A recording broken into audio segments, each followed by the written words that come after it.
Hi, my name's Destiny, and I'm a Canadian now living in Florida, USA. I love it here, the weather's beautiful, and I'm here to answer any questions that you have on transitioning over to the US in any way. So I've gotten asked this question multiple times, and I'm just here to give my take on it. Health insurance. Health insurance is scary. We all want to leave Ontario because we don't like the health insurance, yet we move here and we're worried because we don't want to end up having something happen where we end up with a $60,000 bill that we can't afford. So what do you do and how do you go about protecting yourself? You can still get public insurance. That is a fast way to make sure you're cured. You'll have to pay. There's a large amount that you have to pay per month, but you're moving here because you don't like the health care system in Ontario. That healthcare system is the system that you're running from. You don't like that it's free. When it's not free, it comes off your taxes. Taxes in Florida are much lower, so you have a lot more leeway to be able to pay for those taxes in the long run. How much are you losing off every paycheck compared to how much do you just have to pay every month for proper health care? So I'll give a situation. My daughter was sick a couple of weeks ago. We have extended travel insurance right now, and my daughter had to go to the walk-in clinic, and then she ended up going to the ER. We were in and out of the hospital within 4 hours. She had an x-ray, she had blood work, she had like 5 different doctors look at her, and it was all done and results within 4 hours. There was no waiting in the ER, in the waiting room, there was nothing. When we left, we got about a $4,000 bill. But because you're travel insurance and you don't actually have a US coverage insurance, you hit self-pay, and at this hospital specifically, they have an 80% that they cover, so you only have to pay the other 20%. So we pay 20%, we send that 20% to our insurance company, and they pay us back. So in the end, we only ended up paying about $760, which was great. And then that was returned back to us from our health benefits. So that's how we have been doing it for now. We are looking to get another one. So we've done the look in between public insurance and private. So public insurance is easier for people to get onto because they can't deny anyone, but they go based off of your income, and that determines how much you pay. So you can look between paying anywhere between $0 if you don't make any money, all the way up to $1,500, $1,600 per month.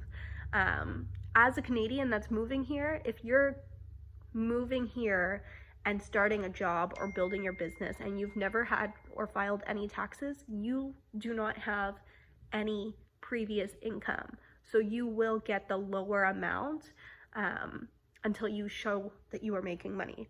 I personally don't think this is the correct way to go about it, because if you're on certain visas, you should not be using technically government assistance to help pay for your health care. I think that is a good way on certain visas for you to get to not be able to renew when that time comes up. So those are just my things. There's also a blip it spot on there that says, are you a US citizen? In most cases, if you're on a visa, you are nowhere near a US citizen, and some are not even transferable into a US citizenship. So that's also something you have to be leery of. You have to plan based off of what your visa is allowing you to do and how you should best go about it.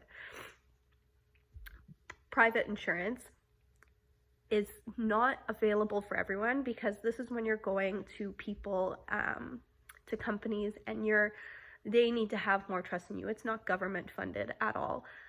So these ones are less money up front because they are pickier. It does not go off your taxes, and it usually works everywhere.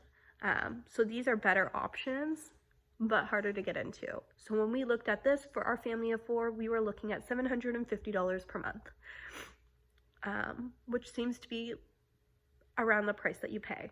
And then there's another option you can do called crowd health. It's through an organization.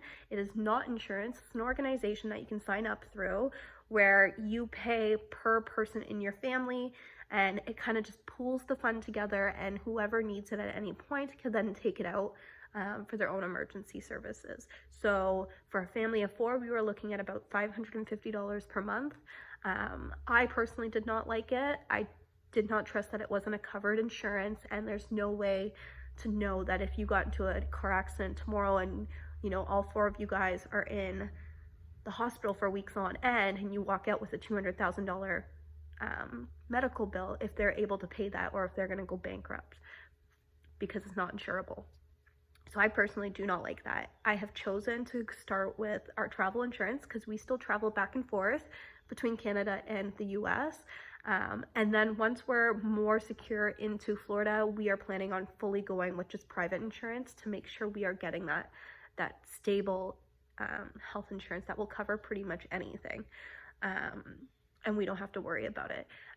That's another thing about public insurance, is that you can only go to certain places that are like bonded and sponsored.